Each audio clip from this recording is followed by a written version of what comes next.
Yo. Okay, you want a clap again? So our whole point of doing this is just to talk about life, talk about business, talk about making money, talk about being an entrepreneur, what it's going to take, giving our own experiences. Full-time baller.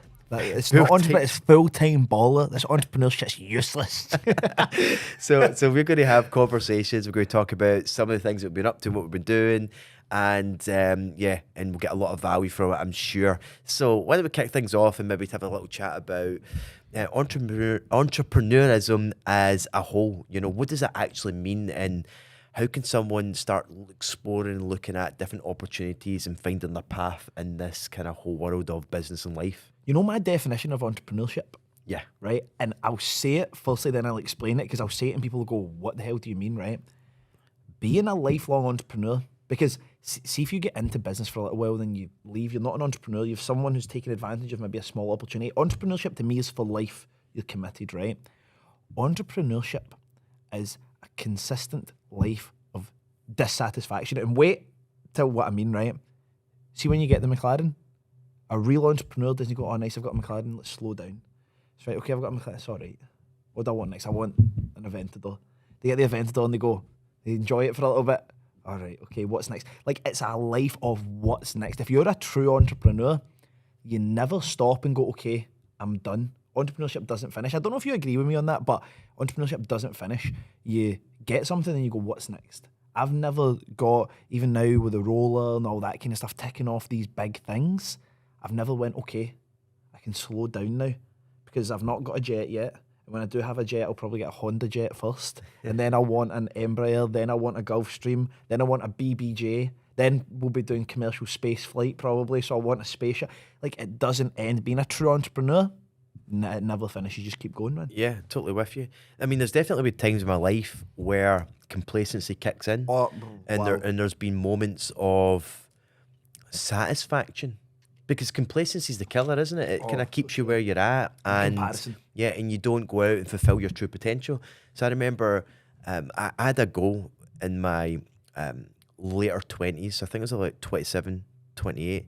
Because I went along to a seminar. Where there was an Australian billionaire who came over, and he was talking. It was about a room of about 600 people, and this was in Edinburgh. And at the time, for me, I'd only really started to build a business. Now, I've been in property as a business since the age of 19, went full-time in property at the age of... in the 60s as well, man. That's hard. I'm never going to get away with that. Mate, every podcast, I'm going to do something about your age, mate. Every single one. So started in property at the age of 19, went full-time in property at the age of 24. But when I went full-time in property, and okay, I had a property business, I hadn't really ran it as a business. I was still trying to figure out what is business. So it wasn't until my later 20s that I'd started coming out a lot of money, being wasteful of a lot of that money, building things back up again, and going along to that seminar. And it was about 600 people in the room. And he says, look, put your hand up if you could disappear, from your business for 6 months and the business would still grow and make money. And 2 people's hands went up in that whole room. And that was me sitting there, and that wasn't money in my hands. I'm sitting there going, holy shit, like, what's the difference of living paycheck to paycheck, picking up a salary month to month, when you're running your own business, but you have to be in it. So I went through a phase in my late 20s that I wanted to outsource more. I wanted to actually employ and hire key members of my team as well. And just be in a situation before, the goal was to be before I'm 30, to have outsourced everything, have my business running, so I didn't have to be working in it or not. You can be whatever you want, or doing anything, really. That was the goal. But the problem that came with that is that, the good thing is I started traveling the world a little bit, and that was something that I'd always wanted to do, but put off because I was in the grind and building the business, You're scared to step out. It's taken so long, so much work to get to the bit where you're consistently doing, say, 100k a month, 150k a month. You don't want to step out because you lose that momentum, or you're scared to lose the momentum. Yeah, I feel we're going to bounce here, which is good. It's great because something you just said there is that because I never came from money and then coming into money, it was almost a scarcity mindset going, I need to keep on working. I need to just work. I need to keep on. I can't enjoy myself. And there's many years in my mid-20s which I I never really celebrated my success. I never went on as many holidays as I should have. I never took enough breaks. I never looked after myself physically. Yeah, you said you let yourself, like, because you're in good shape, mate. You Yeah. grapple a lot, like, you train a lot. But in the time that I've known you, you were definitely, I mean, we were both far skinnier. You know what I mean? You were like, I was a twig and you were skinny. But you've kind of like beefed up a bit now, do you know what I mean? And I think, like, you'd said before that you were almost, I'm not going to say like a fat bastard, but like, Oh, I'd I'd let myself go in a big way, and it's complacency. So to kind of summarize all of this here is like because in my late 20s, I thought, look, I've built my business. I had this whole mindset of let's get the right staff members in, let's outsource stuff, Yeah. so that I've got a life to be able to enjoy. So I went in a period of time traveling the world, and one of the places I went to was Costa Rica, which I could never be more grateful for because I met my Boom. wife, you know, Yeah, nice. and the whole new chapter that then created. But through there was definitely an element of complacency, and this is what I mean here, because as an entrepreneur, it's about working on the next task, it's working on the next level you want to grow to. But I definitely found myself in a period of time where complacency had kicked in and I was coasting, and it took a shake up for me. It took me to because I remember sitting down and going, look, I'm still a young guy, I'm motivated, I'm driven, but I feel like I'm just wandering a little bit. And some people might feel that the now, and for me, I had an element of success and notoriety with it as well, and people would ask how I'd achieve certain things, but I didn't feel fulfilled. Nah. Do you know that way? And I knew that there was something inside, like, Paul, you're capable of more. There's definitely more That's what I'm talking inside about, you. the dissatisfaction. Maybe dissatisfaction's a bad word. Yeah, I'm totally with you. No, you're right. It is the right word. Because a lot of people would turn and say, Paul, you're being an ungrateful fucking bastard here. Like, look at what you've achieved. Look at where you're living. Look at the stuff that you've got. And you're being ungrateful, or you're being dissatisfied. It wasn't that I was being ungrateful, because I always remember my upbringing and the hard times and challenges and things. But it was just at a place of sheer complacency. And you don't need to have money to be complacent. You can Yeah. be complacent where you're at just now, and a job that you're in just now, because you're dissatisfied with the job, but you just settle. Aye. And that's the problem. And it's about, for me, knowing there was something inside that I could be capable of a lot more. And it took me changing my social circles again. So I went along to, some people might have been aware of it or know of Dan Pena. Oh, shit. Yeah, the $50 billion man. Controversy. No, he's now the $1 trillion man. Is it? Yeah, He's that's the right. It's a $1 $1 man. trillion man. So with Pena, and I wish this was a joke, but it was true. Like the 8 days at the Castle Seminar in Guthrie Castle, like understand Pena. Pena sold his oil and gas business in the 70s for just under $500 million. That's like almost $2 billion in I today's remember money. reading about like how he played that, and it was one of the mad. I can't even. It was so complex and out there that I couldn't explain it properly. But it was one of the smartest things. I remember reading it and going, "How the fuck did he do that? Like that's crazy." Like I think people forget that. Like just because he's in, like, you know, he mentors people now, and I think he's a non-exec of loads of different bigger brands and companies and stuff, that he didn't do it like. $500 million, mate, in the 70s. I know. That must be worth more than $2 billion, surely. Probably, most likely. Aye, that's but you know, mad. so it's just crazy to think what the guy's achieved. I mean, talk about, you know, manifesting your goals and dreams. He wanted to own a castle. Is it true that he doesn't have a driving licence? I get told, because I've seen the photos outside his house. I've never met him, obviously. You've spent time with him. But he's got like the Ferrari, the Lambo, like it's almost like a lineup outside his house. I got told he's got all those cars, but he doesn't have a UK driving licence. I don't know if that's true, but that's what I got told. Well, he's been chauffeured since he's mid-30s. So he has all those supercars, doesn't drive them? No. They're like ornaments? Or Some of the your supercars wife? is his wife's, yeah. She young? Sally, I mean... Younger than him? She's younger than him. She's great. Like honestly, got to spend enough time with her as well. And at the Castle Seminar, she's great. The two of them are a great couple for sure. And he is very unique and different. You know, he's bold. Big guys, well, people, and that's people the always say in videos, "Oh, who do you let this small old man?" Mate, he's like built like an NFL linebacker, mate. He He's is like a big guy. 6'3", 110 kilo. I mean, seen a photo of him in a kilt, and I was like, "Yo, he's massive, man." I am tiny standing next to him. There's a picture of me and him, and I'm like, oh my God. He's like thick, you know that way. He's like he's do you know a thick guy, man. Here's the thing with Pena, right? He's the only person, and I've met some unbelievable people in my life, right? He's the only person that I felt their presence enter into a room, like actually Oh, felt like it. he walks in, it's silent. Everybody's like, So here's the story. This is crazy, right? So first night at the castle seminar. So we arrive, and you arrive there, and then you go to your room, and you need to are you dress sharing for the rooms with occasion. people? Are you have, is it like private rooms? Well, you're in Guthrie Castle, so it's like Guthrie Castle has a whole bunch of rooms as I'd it is imagine anyway, so, you aye. know. So we've got a cracking little suite and everything else there, and so we walk down to the evening. You're starting to meet all the other. Business people. Is it all entrepreneurs that go? Oh, okay. So it's slightly different just now because Peña's. So I went to the Castle Seminar before Peña became a lot Full London Rio and before stuff? London Real and Yeah. everything else. You know, in fact, the Castle Seminar before mine was the one that Brian Rose at London Real attended. You know, so right. he So attended. he went to that? He went to the I one thought you just prior to interviewed me. him. Why did I say and then- interview? Did you hear that? I thought he interviewed him. I said it really weird. Yeah, but he did. Fucking odd. And so anyway, so I went along there, and the other delegates there were great because I went there being complacent in life and business, knowing that I wanted more, and I went there hoping to get some answers. I didn't really go there to learn more about M&A and buying businesses and all of that kind of stuff because It was that's an kind of awakening, probably. You no. were It was looking just for. I just thought I need to go and get a little bit of a shake up and see Kick what's up the possible. arse. And I went there, and the first thing is with a whole bunch of the people there is that I realised shit. I think or thought I was a somebody, yet being in a room with other people who had far much more success, had achieved way more in business. Mm-hmm. You know, like, there was one guy in there who was one of the first people to get on the whole Virgin Galactic space travel. You know, when Oh, they first fuck. did it for certain people. Oh, Anyway, he like- was like one of the passengers.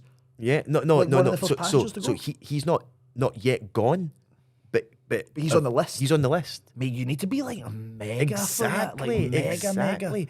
You know, and no, listen, there was super successful people in that room, unbelievable. You know, so for me, I realised quite quickly, shit. Okay, there's levels to this business and entrepreneurship and everything else. And I remember the first night, so we're all sitting down there, we're all getting a few drinks, and you know, and we're all having a proper conversation. And then my back was where the kind of staircase that comes into the kind of drawing room that we were all at. My back was at the, you know, against this staircase, and we're all sitting there chatting. And it was like almost instantaneous. He was obviously walking down with his wife Sally, and then vroom, everybody just gone. having proper conversation, laughing, having a conversation. It just went whoosh, silence.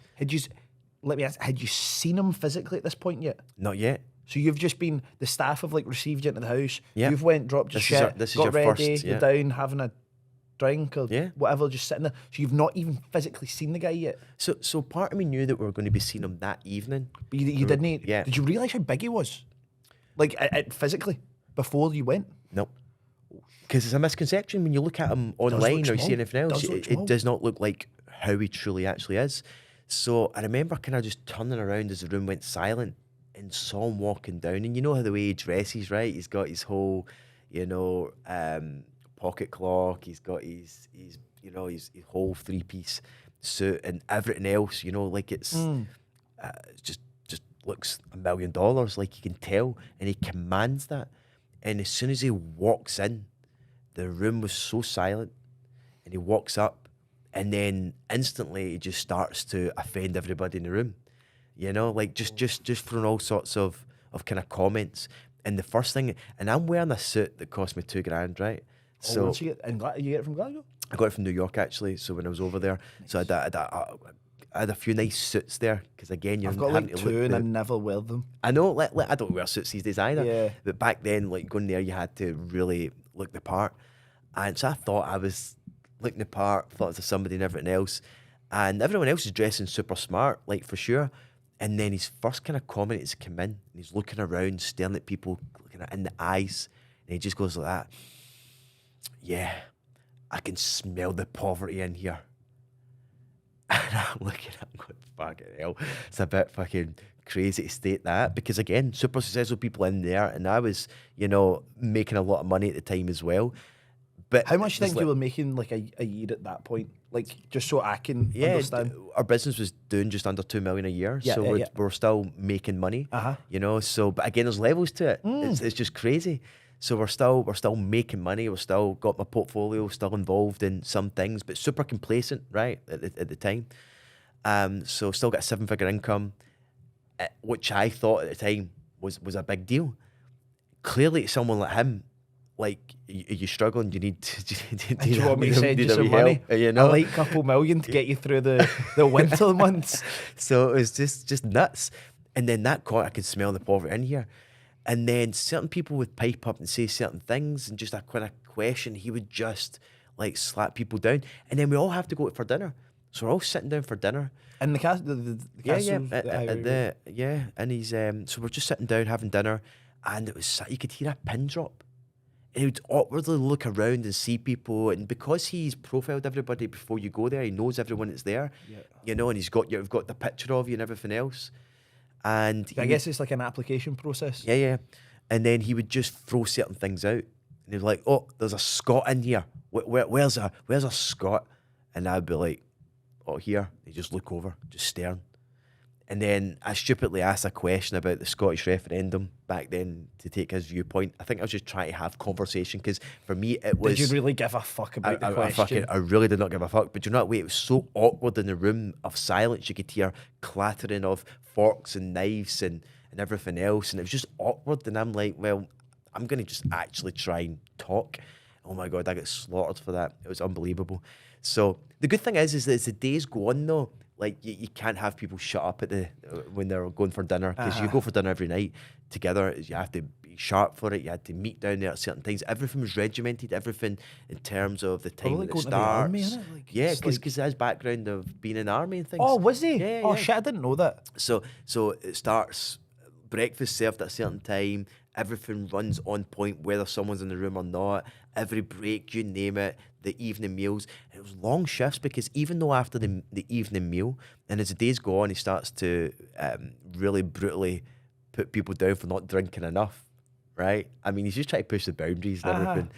And It's a control thing, isn't it? it's a control thing, yeah. The guy's fucking mental. But then once you're finished for the evening meals, you need to then go and watch a video as a group, because it's stuff we're going to be talking about the next day Okay. and everything else. It was long days. And I remember going back to a room at the end, and it was me, and there was a guy from Miami, Yas, his name was, who owns care homes. Nice. There was this other guy who was a software developer, made a lot of money doing that. And Yas was just going, "Who the fuck is this man? I'm telling you, if he speaks to me like this, I'll slap it." Like, it was proper, like That would be me, and like, then oh, I would yeah. go to do it, and I would shite myself. I know, and nobody even piped up when they were in the room together with him. But when I got to my room just before I was getting in, I was sitting chatting away to the guys, and like, "Okay, I'll catch you tomorrow." And I go in there, sitting there thinking, what have I even accomplished in life? Like, I felt so low, and also thought, why am I here to sit and take that type of Get bullied off some abuse? old guy. You know, so I'm second guess myself. I'm going, well, let's see how day one actually goes. So I remember turning up for the start of the event or the seminar, and some of his stories are so freaking wild, because he's had such a Storied life. storied life. You know, it's nuts from the things he's achieved, accomplished. And remember, he made a lot of money and had a lot of success in business when it was real, in an industry that's got, like, he had to drive about in a bulletproof limousines and everything else. What? because of threats, of death threats, you name it. Just because the industry is involved in the oil and gas and different places had to travel. It was just nuts listening to all his stories.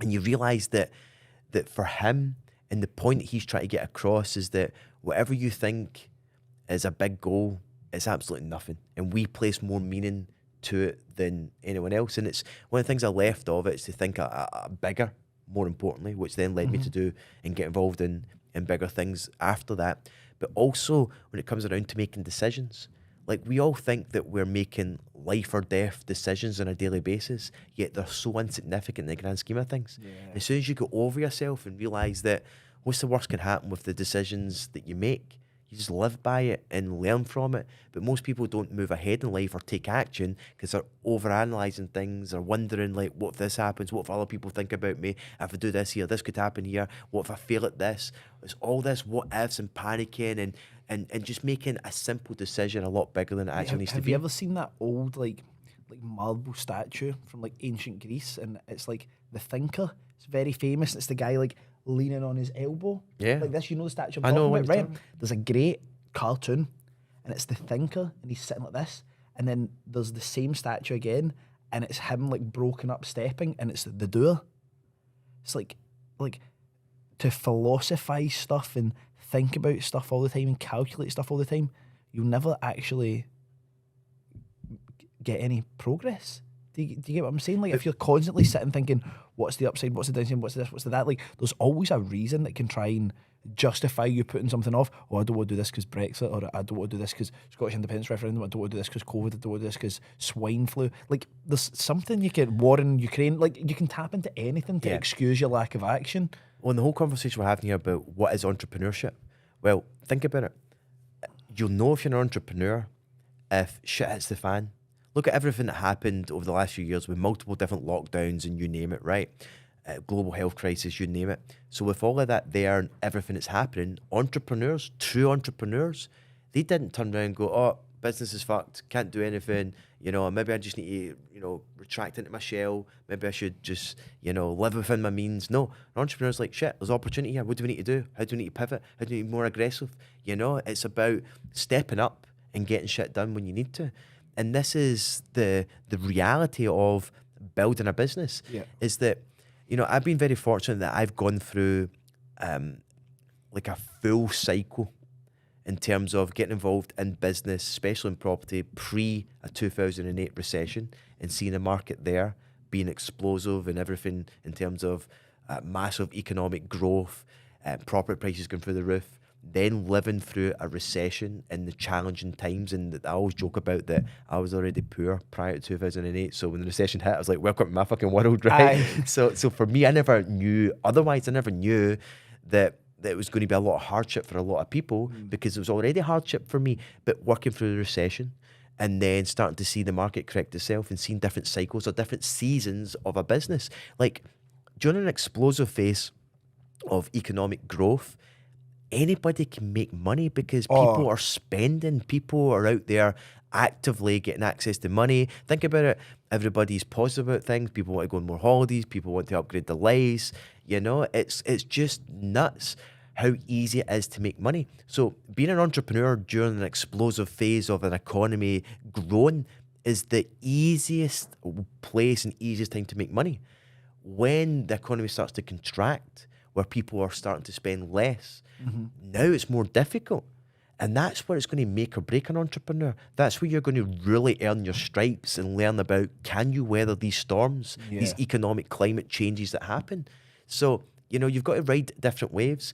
And this is why during the real downturn, I'm not talking about 2008 when we're into a global recession. I'm talking about 2009, 10, 11, where it was a hard grind, right? Really difficult. And through those times, you had to grind, you had to work hard to really keep your business going and to build something. And it's through all of that there, you learn work ethic, you learn discipline, you learn, how to keep your business going.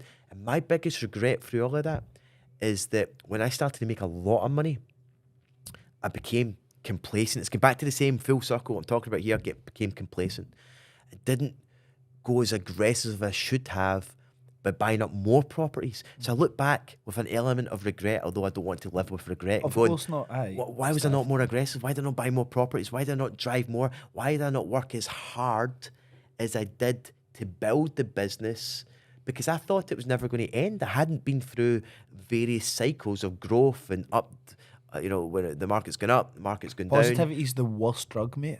Yeah. Like it's a great thing to have when everything's going amazing. I think one of the industries that we can look at from the outside looking in and knowing people who are involved in it is like cryptocurrency. Yeah. Like how high was everyone on cryptocurrency and NFTs and this and that just a few short months ago? And like this crypto winter's turned into like a crypto fucking ice age. Like when the market was going, everyone could make money. Like I knew people who were like full-time crypto investors or whatever after like 5 minutes, which is cool. Like people get different degrees of success in different periods of time, and a lot of them now, I mean, they're not even on social media anymore. Like they've went into hiding. The reality is that most people, let's look at crypto as an example. My personal experience with crypto, I remember when Bitcoin, in the last kind of bull run, it went to like, probably messing this up, like maybe $19,000 or something like that, there or thereabouts. And I remember all the kind of crypto hype back then. And I'm sure there was other hype previous to that as well. And I remember feeling a bit like, oh, I need to get in this action, right? So I remember putting 10 grand, buying 10 grand of crypto, just Bitcoin. And I had no idea of altcoins. You know that way, I'm like, altcoins, what's that? It's all bullshit, whatever. Just buy the big one. Just like, buy the big one. But I bought literally a couple of days before it crashed. It went from, it was like $17,000, $18,000, $19,000 thereabouts. And I kind of bought a couple of days. And through sheer inexperience and through absolute FOMO of everybody else getting involved in doing it, and I thought I'm missing this train, this is the next big digital revolution or whatever the fuck people. Because I remember, I was around a bunch of people and they're all talking about it, but they were all ill informed as well. And this is the problem when it comes to being a speculator or an intelligent investor. That was sheer speculation. It was the idea of it was always going to keep on going up. So I ended up buying 10 grand of Bitcoin. And then my Bitcoin went down. I can't remember exactly what it went down, but it came down to maybe I was about 3.7, 4 grand, right? It went all the way down. And I sold it. Because in my mind, I thought, nah, this is going to go to zero. Because that's what the mainstream narrative of the media is that you're going to lose all your money. And I thought, well, I might as well cut my losses. Lost a bunch of cash here, but it's better than having zero. And then look what happened there. What did crypto hit in its last bull run? Bitcoin was like $60,000 or something around that. Something like that, maybe a bit more. Just think about it. If I kept it, and this is a problem that all the buzz that was happening just there, that so many people that were buying, and this is something for a lesson to learn for so many people, is the time to be buying any assets, whether it's property, whether it's crypto, is really when the market is getting out. When the retail investors are already selling up, panicked and shit. So it's always a good opportunity. But when you understand investing though, as an intelligent investor and look at the fundamentals, you can always buy any kind of cycle when you know when to get in, the right position, when to sell. And unfortunately, so many people, and this goes against being an entrepreneur. An entrepreneur is not necessarily looking for a quick fix, overnight success, because they understand in order to level up and be successful in business and to build something that's going to last, a long time, have got longevity. There's no quick fix to get that. They need to go through the cycles, need to learn this stuff. And I'm not saying that, because I'm sure there's plenty of people watching this or listening who, and I have been there in my earlier days, just bouncing into different things, trying to make money, because when you need money and you're looking for a quick fix, you're looking for something that's going to happen overnight. I've been in this game long enough. I've been weathered through to realise there's no such thing. Nah. You might have a moment, some people did buy in crypto and they sold out and they're like, shit, I made a lot of money. But there's equally way more stories of people who bought in too late and have lost money and been in the same situation that I did with my first purchase of Bitcoin and selling it. Now, I've got a lot of crypto. Like at one point, I was sending you a message saying, like, I'm a fucking crypto millionaire. Yeah, I remember that. You had over £1 million of crypto. That was funny. And by the way, and like, I know fuck all about crypto, yet I probably know 99% more than anybody else. £999,999 worth of it, but whatever. And by the way, it's not over 7 figures right now, So, and for what I put in, which was a couple of $100,000 and various different things, went way over. And you might your buy was like 250 or something. Yeah. So you could turn around. And by the way, that's money I was prepared to lose. Like for me, when I invest in something that I've got no knowledge of other than basic research and looking at it, for me it was like, fuck it, I'll put some money in and see where it goes. And again, when I bought some altcoins, I own a small amount of Bitcoin in the grand scheme of things, maybe about 20 grand or something like that. But the rest of the altcoins that I've got, It was sheer on the fundamentals of it, the coins behind it, The utility and all that shit. yeah. And Fuck in my off. head, it was like, yeah, I'm prepared to hold this long term. I'm not going to try and do this day trading stuff. I tried that one time, and it lasted a very short period of time. I remember getting liquidated for about fucking just under 40 grand. Mate, the infamous school run. The school run. For anyone who's watching, this is a fucking laugh, right? Mate, I remember that. So somebody said to Paul, have you ever looked at futures and trading? I wonder who that No, was. wait a second. Let me pre-frame this, right? Me and my mate had been bored, right? And it was during the lockdown, wasn't it? Like was it during the lockdown? Yeah, because you were dropping the girls to nursery. Nursery just opened back up or something. it seems like something like that was happening. It was so long ago. It was like a year and a half, maybe 2 years ago. So basically, me and one of my mates have been bored, and we were like just buying and selling futures contracts on crypto. We're making like a couple of grand every like couple of days, just messing about, right? We hadn't put a huge amount of money in it, and we were just high on positivity. We'll get good results for catching stuff, right? And I said to you, I was like, mate, this is some laugh. Like, you should do it. I'll add you in a group chat, right? The problem with that was it consumes you.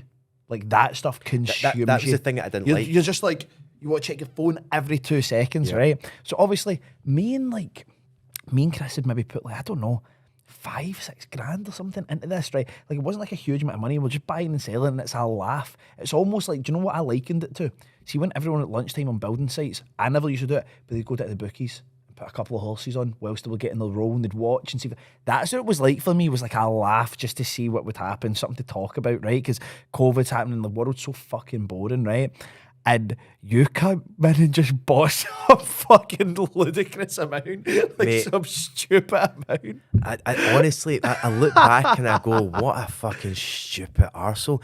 But for me, it was like, why not? I'll just try it. So I remember, like, I had the ultimate beginners. USDT XRP or something like that. What Mate, was it I don't know. I was just buying random things. Mate, I convinced myself after a couple of days that I could read charts. Mate, you were messaging me. Yeah, I've got the hang of this and all that. You were like proper loving it. Honestly, mate. like I honestly thought I had that kind of beginner's luck where my first few 27 trades. grand in like the first day or something like that. Aye, the first couple, it was like 27 grand. I remember that being a Yeah, number. I need to look back and look at it, but I remember being up significantly. Now the funny thing is, right, because I remember messaging you, like I had a few positions live, and if I cashed out before I went on the school run, if I cashed out, I think I would have been up. My position would have been up 10 grand.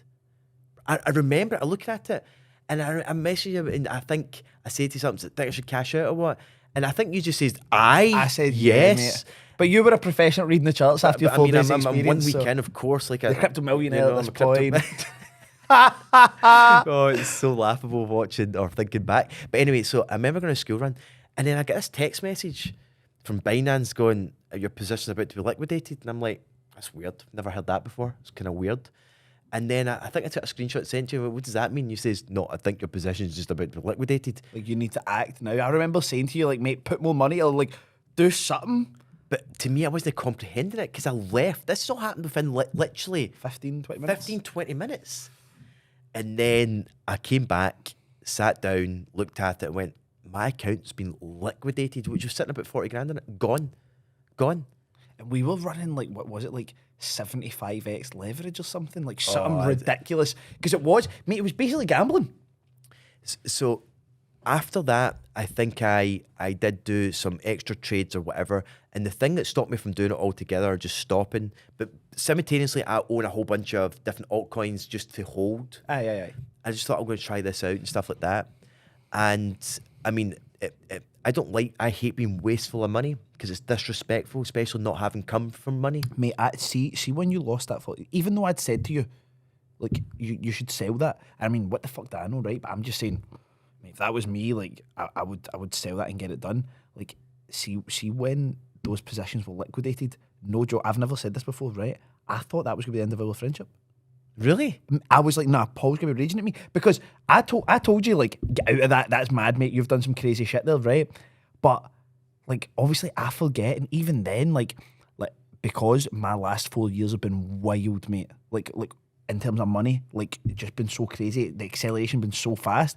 Yours has been you've not yo-yoed, but it's been over a longer period of time, and that's why I was able to do it faster, because I was piggybacking the shit that you'd got wrong, if that made sense, not having to learn those lessons myself.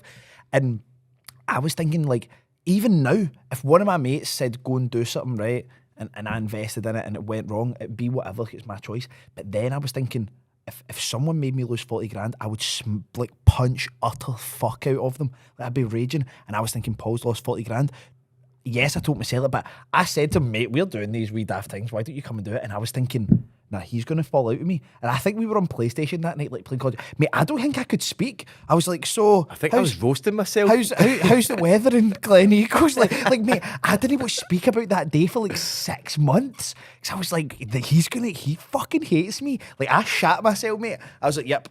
Young Entrepreneur Society's never going to exist now. I'm fucked. Like, me and Paul are not mates anymore. I mean, for me, it was first and foremost, I take 100% responsibility of the good and the bad and the ugly that happens in my life. Now, I'm not saying that the Paul McFadden today, or even back then, like if you go back to my late teens, early 20s, I was a victim. I would blame people. I'd blame the economy. I would be, always looking for an out that wasn't my responsibility. Aye. And it wasn't until getting a few mentors around me that says, look, it's your choices. No one forced you to do it. No one held a gun at your head. If you don't like the results you're getting just now, well, fucking, it's your responsibility to change it. Some shit, aye, 100%. And so that's always been ingrained in me for anything that I fail at, if you want to call it a failure, or anything I go in and mess up. For me, it's like, well, that there was a lesson learned for me, So what I learned through all of that is that I did not have the capacity nor the time that I could even commit to try and figure out different trades and looking at all sorts of different graphs and everything else. And it was just consuming. And I had a healthy, unhealthy relationship with time during my small period of doing that. I thought, nah, I'm the guy of just buying some coins, leaving it, see what happens, Of course. You don't want something you have to put, like, attention to every day. Because since that period, well, mate, it was what? Like, we've probably done that for like 2 weeks. It was such a short period of time. Since that, I've never done any of those. I actually sold all my crypto, minus one called Walton Chain that I've owned for years that is so down that I just will not sell it. Do you get what I mean? It's down like 99% or something. Like, it's so fucked. But I've just never sold it. Like, every other crypto that I had, I got rid of. Yeah. So I've got I mean, my whole position's probably sitting about slightly above what I bought in, which is crazy because it was over 7 figures at one point. But for me, it's like, and some people turn and say, but look what you've lost. But I'm like, I was prepared to have it go right down. What I don't like about crypto is it is extremely volatile. And I don't like how it catches so many people out. Yeah. And just to recap, like, I was prepared to lose any of that money. It's like, once you start acting like an intelligent investor, then it's slightly different because you're doing your due diligence. You don't go and rush into buying shares in a company without looking at, is it overvalued? What's the fundamentals? Does it have, if in terms of what it's got on its balance sheet, I made 67% during the first lockdown on independent UK oil companies on Trading 212, not even on like Trading 212 is a very basic platform, right? But it was Tullow Oil, Premier Oil, which is Premier and someone else merged now called Chrysler, I believe. And I made 67% on them because I phoned my accountant and I was like, can you show me how I can like read these like financial documents? Because even on Train 212 you can click and they'll give you very basic stuff like, is the profit up on last year, is the turnover up or down, like gives you that stuff. But I was like, I actually want to go on and get these out and read them so that I can make an informed decision. Now, when I say I made 67%, I maybe put five grand in. Like, it was an okay wee, oh nice, I got that right and it was cool. But with any type of investment, we see it in profit all the time. Like, one of my mates was like, oh yeah, I bought like a buy to let, but it was just ready to go as if that's a benefit. Like, I want something that's not ready to go. Do you get what I mean? I want something that's like, I want to, if someone's going to add the value and benefit from adding the value, it's going to be me. And he was like, no, I've bought this one. And I was like, okay, how much you pay for it? I had a home report of 110. I only had to pay 125 for it. And I'm like, in the face of the market, okay, that's better than maybe some of the homeowners out there. And I was like, all right, and how much you getting? I'm getting like £700 a month. And I'm just like, but I didn't have to pay for a refurb. I was like, mate, you paid 15 grand over for it. Like, But it's just this, when people are ill-informed.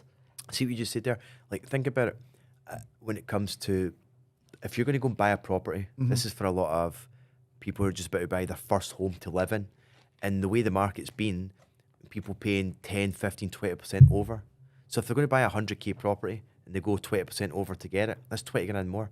You try to tell me that you're not better using that 20 grand to go and invest in your education to understand property and understand how to find the deals and everything else. Do you know what? It's just crazy how people, look at things. It really Mate, is. it's so funny, right, that you say that, because take an educational program, right, that could cost maybe £3,000, £4,000, £5,000, right? Now, at the face of paying that to some people, that might be like, oh, especially if like we get uni free in Scotland, so maybe people are detached from actually paying for education, right? But let's say that you're just an average person looking to buy a home. You don't have an interest in having a property business. Now, so many people say that to me and then sit down for half an hour with me and change like that, right? And go, oh, really? I can do this and I can do that. But let's say in the face of it, they have no interest in that. They're only interested in buying their own home. And last time I checked, the average person who is a homeowner owns 3 homes in their lifetime, right? So that's 3 different transactions across your life that you're going to be buying probably on the market, competing with other people, a normal transaction, right? And 9 times out of 10, you're going to pay over home report for over valuation for the property that you want. Let's say that you go in your 20s and you go and spend £5,000 to understand how to buy property as if you're buying like an investor. Because if you're buying your own home, you should still be buying it like an investor. You should still be looking to get instant equity day one. Like if you buy a 100 grand house for 90 grand, it's still worth 100 grand. You've got 10 grand of protection in there. Even if you're not interested in refinancing, making money, market goes down 10%, okay. You're bang on the money, you're still break even, it goes down 20%. Everyone else who was buying 20% over's fucked now. You're just down a couple of grand, like it's nothing. And if you go and you spend that money on that program to understand how to buy like an investor, and all you do is buy those 3 homes in your life, and you buy the 100 grand house at 100 grand the first time, but you didn't get caught out paying over, that's it. That's a victory. The next time you're looking at you've got a bigger family now, you're looking for the 225 grand house, and you find one, and you do a little bit of a negotiation with the skills you learned before, and you get it for 205. You've paid for that bit of education 4 or 5 times over. Yeah. In one go. That's what I try and say to people. And it's the same way I talk about not justifying now because I don't have to, but back in my early days of doing property deal trading and taking fees off people to buy houses, and people going, oh, but why would I give you £3,000, £4,000 in fees when I can just go on the market and buy something? I'm like, if you can go on the market and buy something at the same price I can get you, like I will literally do a backflip off the fucking Erskine Bridge. Like it won't happen, because you're going to go and your victory is getting the 100 grand house at 110. That's your victory. My victory is getting you the 100 grand house at 90. Yeah. And then you don't care about the £3,000, £4,000 you say, because guess what? People go, oh, but you only saved me 5 grand. I didn't only save you 5 grand. I saved you 15 because you're going to pay 110 anyway. So that 10 grand, I fucking saved you straight away just by signing on the dotted line. Like, people's perception of value is so fucking strange, mate. Yeah. Like, it takes a lot of life lessons for people to actually realise that. Like, they can probably comprehend that from a logical point of view, but see until they go and fucking fuck up themselves, it's life lessons can be incredibly humbling. And I don't think you have to go through that process. You mentioned earlier on that you're further ahead in your journey compared to what it took me.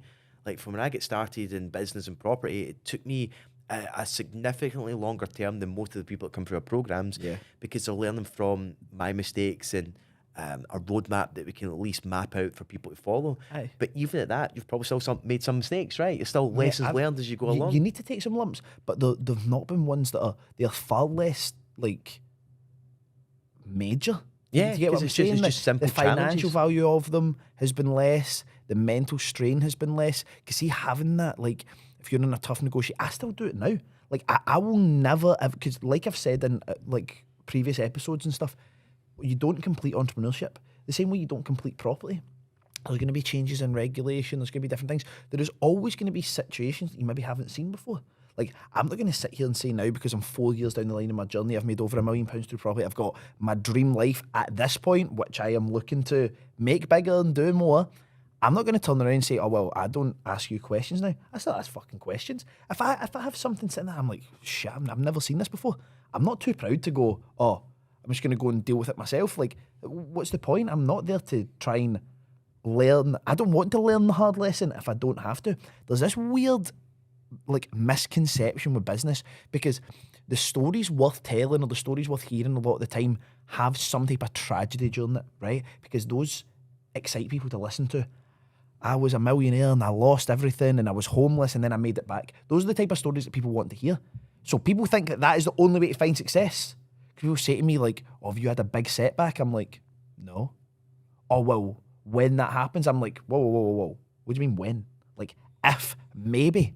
Like, you don't have to go through a tragedy or a period of like going bankrupt. You don't have to go through that to be successful. I think that's a massive misconception. Absolutely. I mean, this is the thing. Like, if you think about entrepreneurship, right? And if you think about how entrepreneurs make their money, they bring some sort of value, right? Whether they create a product, whether they create a service, or just basic cash flow 101, you're able to buy something at a cheaper price and sell it for more.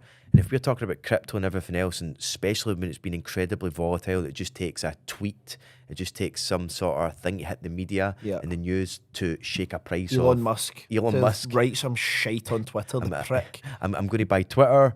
Twitter goes up. I'm not going to buy Twitter. It goes back down. Yeah. Maybe I will. It's like market manipulation, by the way. I know, and they can get away with it, which He'll is be telling just his wild. mates, by the way. Like, because, by the way, I'm saying this because I would do it.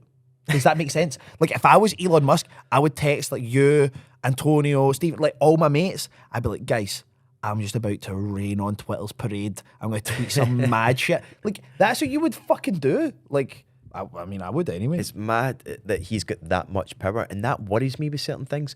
And here's the thing: when you're investing in crypto, when someone doesn't know if they're buying at the top, someone doesn't know if they're buying at the bottom. So if they're buying, in their mind, they must think at some level that it's going to keep on going up in price.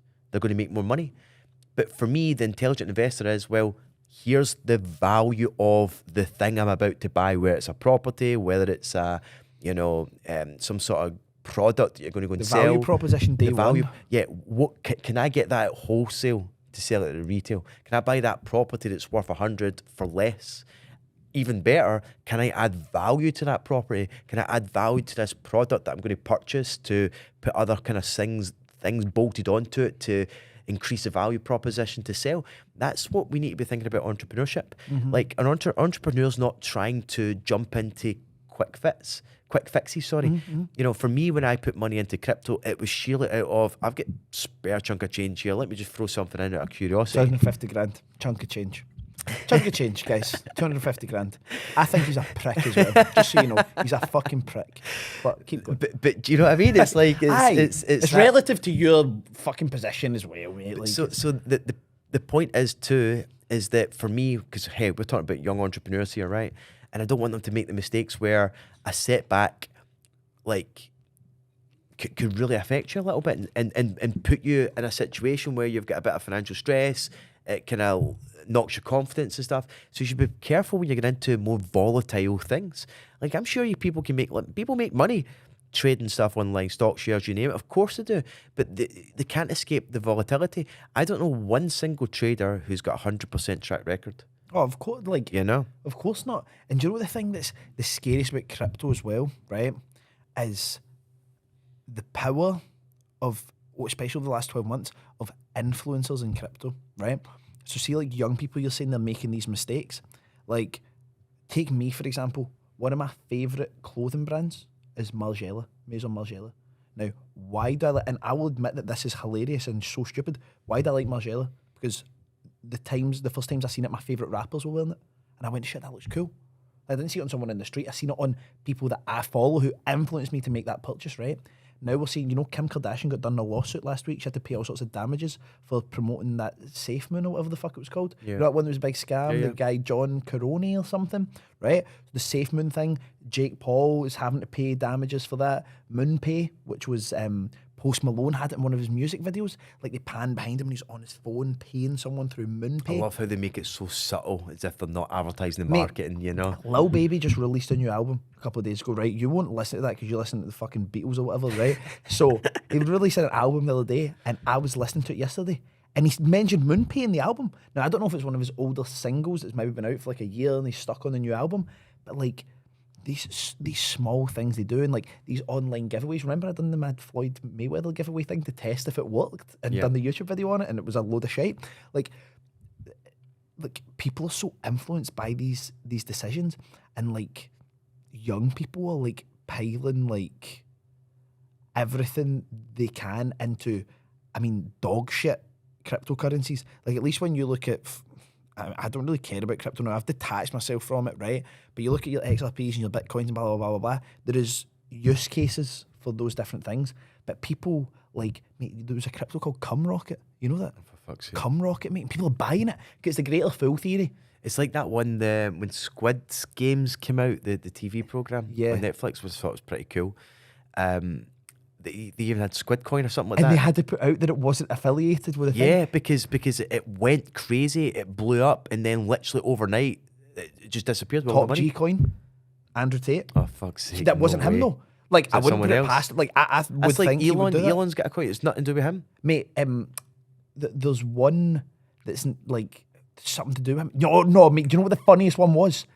Conor McGregor had like one of those Bourbell Mastiffs, you know, South African Yeah. massive big fucking dogs, called like fucking Magnus or some stupid name.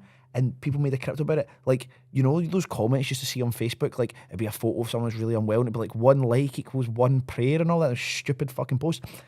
Mate, people are posting that like, if you respect Conor McGregor's dead dog, invest in this crypto coin. Like, that's the type of shit Conor McGregor would be doing on his yacht, just sitting laughing like, you daft bastards.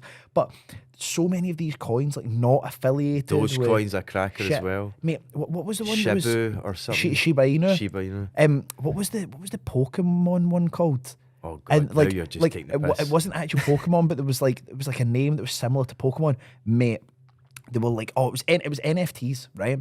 And oh, this is going to come out, and like, wait to see the art, the designs, and all that. Mate, they'd went on Fiverr and got someone in the furthest corner of the universe for like 99 cents to draw these things.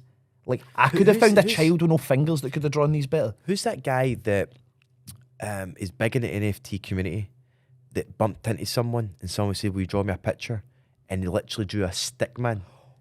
And then Mate, I can't mind the guy's and name. then that stickman picture ended up fetching millions. Mate, it's I madness. forget who it was, but it's crazy. These are like bored apes and all that that are Yeah. like worth all this money. Mate, someone I know, funnily enough, whose name is Paul, also not you. He's a friend of mine, like jiu-jitsu black belt, world champion boxer, like a real good friend of mine. Mate, he has made like mad money off all these NFTs and all that. And I think like when I look at him having done it, like he still has some. He has like bored apes and all that. But I think it's just like get it in and get it out. Do you get what I'm saying? It is the greater fool theory. That is what crypto is to me. It's like a big Ponzi scheme, Yeah, mate. Like, I don't get it, man. The problem for me with all of this is how and where you make your money is important to me. So I knock back opportunities all the time because it just doesn't fit well for me. Like, I've knocked back opportunities where I know I'm making money, but it doesn't fit well because it doesn't tie in with Your mission. yes for one, or it just needs to feel right. It needs to feel right. I think it's good to be in Yeah. that position because, you know, a lot of people chase anything to make money, and there's nothing wrong with it. Like if you're getting NFTs that you're buying and selling, you're making money, cool, whatever, you know, get into crypto or whatever. But the fact that people pumping up all these absolute coins that Jobby have coins. got zero utility, there's nothing behind it other than absolute hype. You know, the whole what was that fueled a lot of this? Is it GameStop? Oh, the AMC GameStop thing. Yeah. The Wall Street Bets. Wall Street Bets. Wall Street Bets. And that I was, don't know if, did I do a video on that on YouTube? but it was crazy. 'Cause it was all about just trying to, you know, break the whole fucking system. Mate, And- do you remember they were meant to do that XRP pump that day, the Wall Street Bets guys? And on the time that it was meant to pump, XRP dropped like 20% or something. Do you notice that happens? This is the thing when it comes to the mainstream media. You know, like every time there's a big announcement, like something's going to happen, like institutional money, the big real market makers, they're the ones that start dumping because they know lots of retail are about to start investing in, and that's an opportunity for them to trade Offload stock, on the the market. whales just to drop. Yeah, and if we don't realise that we're being manipulated in such a big way, and that you're either a pawn in that or you can play the game, I mean, fuck me, you've got to be aware. And it goes back to with something that's so volatile, especially in this game of trying to make money. Making money is hard. It takes work to get to the point that you're able to make money. So once you've learned that skill set of making money and you're making it, you don't want to then be in a situation that you go and misuse that money to then get back to ground zero again, square one. Because in that situation, like, shit, I need to go through all that again to build it up. So you've got to get your money, making money, get your foundations right to pay for the lifestyle that you want, the cars, the bigger house, the holidays, the trips, the designer gear if you want it, having a great life, not having to worry about, you know. The Prada trainers, ladies and gents. So you have the finer things. Now, what you don't want to do is end up risking all of that. There's no need to do that. So it's almost getting yourself in a situation where you've built your wealth, you've did everything, put it in place, then you can start making some speculative investments for fun and see what works out. And lose 40 grand on the school run. Okay, let's not talk about it. But anyway, but it's lessons learned, you know. Of course. So to summarise entrepreneurship for this one here, you know, I love your comment there about being dissatisfied. I get it. It's about being in a situation where you've got that hunger, you've got that drive, you know that you're capable of more, you want to solve other people's problems, you know, you're not looking for that quick fix. You're like, how can I bring something to the marketplace that's a desire, a need for it? How can I solve something? How can I not only, you know, put my own, you know, touch on it that's going to make it greater and better? Like for me, it's like that's an entrepreneur. It's someone that can take an opportunity, grab it, and just go for it, and then make it into something. It's This is the thing, right? Like what you said there. So many young people like say to me, some of like my like students and some people just chatting to me, messaging me on Instagram, like, oh Richard, how do I come up with an idea? And I stopped and say to them, I said, like, do I do something that I fucking invented? Like, did I create what I do? Like, I don't know about you. Do you think you've ever invented anything? Yeah, that's the thing. I've never created. I do something that loads of other people do. Do I think I do it better than everyone? I don't know. Do I think I'm maybe work a bit smarter than a lot of people? Yeah. Have I maybe built a brand that allows me access to more clients? Also, yeah. I'm not going to go and say, oh yeah, nobody else does what I do. Like, it's not, you don't need to go and fucking invent something. Yeah, it's rare that the person who invents something first is the one that succeeds in whatever it is. It's normally someone else that comes in, an entrepreneur that goes, oh, look at this interesting thing. I'm going to license it and rip your fucking eyeballs out. Like, I could do a better job in that. I found some flaws behind it. I can improve it and then better it.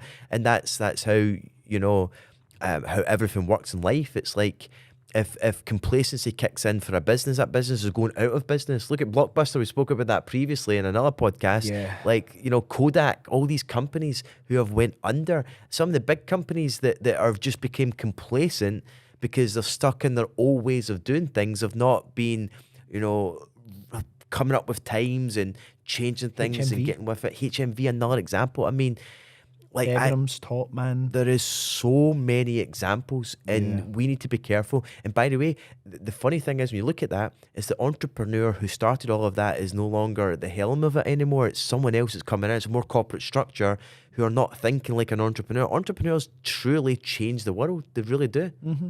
So imagine a world without Facebook. It's crazy You know what I to mean? even Mark Zuckerberg. think. And he is a right gimp, him as well. Like, he's a proper loser, eh? Like, he is. Like, he's an odd guy. Seen him hitting pads in that recently. My sister would leather him, mate. Seriously, punch his head in. I think it's brilliant, you know. I mean, I'm still not sure how much I want to pay attention to it, although I have to, because it is the future, the whole metaverse and all of that. I love how he's just claimed it as if it's his and he's the only person that owns it and has made it. It's amazing. See, before we wrap this up, right? Have you seen, like, people talk about metaverse, like ways to make money in the metaverse, right? So obviously you get digital real estate and all that I'm just not on board with, mate. I'm just like, I'll go on Minecraft and build a house. Like, it doesn't bother me, right? I don't know if this is real or not. If you're watching this and you can comment, and let me know if it is real. But like, there's a whole bunch of people who are like, because bear in mind the metaverse is like the real world digitally, right? Yeah. So there's no boundaries. People who are like guys are like creating little characters that are girls and like stripping in the metaverse and apparently making dough, mate. Nah. Mate, I'm not joking. Where's my phone? My phone's that. I have Can I- lost I have no. lost faith in the Wait, human one race. second. 1 second. Let me go on TikTok, right? This is what I mean when I go back and talk about earlier on about it's how or where you make your money. Like if that's what Mate, gets them metaverse going, stripping. First thing that comes up. Get to fuck. Right, look at this. He's kind of. Oh wait, I don't know who this bird is. Is Right, that someone doing a what'd you call it? look. I'd be throwing, Like you know, like stripping them. But it's guys, mate. But imagine you having to do this in the room. Do you get what? Like, imagine you had to do that. I've not got the wherewithal for that, mate. Like I can't get up and shake my little digital your B ass. in drama is I'll Yeah. tell you what, if I was what was the teacher's name? Miss Vivioski. Oh, I tell you what, you should have got an A for that. Yeah. You've got the moves. So yeah, metaverse stripping is the next big thing. My God. So for our young entrepreneurs, those that want to learn more about business, life, some real talk and all that good stuff as well, some actionable content that can help them in their journey, we've got all that inside our Yes Academy. Yep. So let's quickly just a little recap because we are going to be taking our next intake shortly, aren't we? Yes, Our yes. next wave of entrepreneurs. So the Yes Academy is the number one tool you can access. I don't care if you're into crypto, property, you want to open a fucking cafe, you want to develop your mindset, you want to be a better version of yourself. I mean, it's not just all about entrepreneurship. I call it the number one place for entrepreneurship and development. Like that is what it is. If you want to add a couple extra zeros to your income, awesome. If you want to become more confident, you want to be more outgoing, have more passion, more drive for life, find something that you want to succeed in, the Yes Academy is where you want to be. You're not going to find a university course that's going to show you what we show you. You're not going to find a college course. You're probably not going to find a resource out there online that you can find all the stuff that we can provide you with, alongside a community of absolutely driven, hardworking, I would call them fucking savages, mate, to be honest. They just have such a desire to go out there and take what they want from life. And that is what the Yes Academy is all about. We built it for the people who want to make serious money, make change, and go and actually make their lives and dreams a reality. That's what it's all about, man. Brilliant. Love it. Good stuff. So until the next time, all the best. And I'll see you in the metaverse. Oh, brilliant.